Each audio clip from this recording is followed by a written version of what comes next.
Hi friends, అందరికీ నమస్తే. Welcome back to my channel. పెరుగులో ఉన్న ముఖ్యమైన విటమిన్లు, ప్రోటీన్లు. పెరుగులో vitamin A, vitamin C, vitamin D, vitamin B two, riboflavin, vitamin B five, pantothenic acid, vitamin బి12, కోబాలమిన్ మరియు మెగ్నీషియం, ఫాస్ఫరస్, కాల్షియం, పొటాషియం వంటి ఖనిజాలు పుష్కలంగా ఉంటాయి. పెరుగు తినడం వల్ల శరీరంలో జీవక్రియలకు సహాయపడి ఎర్ర రక్త కణాల సంఖ్య పెంచడానికి, నరాల వ్యవస్థ పనితీరు మెరుగుపరచడానికి అవసరం. ఎముకలు మరియు పళ్ళు బలోపేతం చేయడానికి శక్తిని అందిస్తాయి. పెరుగులో దాదాపు 11 గ్రాముల ప్రోటీన్లు ఉంటాయి. ఇవి కండరాల నిర్మాణానికి, కణాల మరమ్మతుకి అవసరం.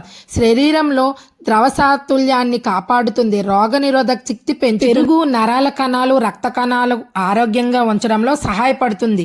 ఇది DNA తయారీకి కూడా అవసరం. నా వీడియో కనుక మీకు నచ్చినట్లయితే నా ఛానల్ లైక్ చేయండి, షేర్ చేయండి, సబ్స్క్రైబ్ చేసుకోండి.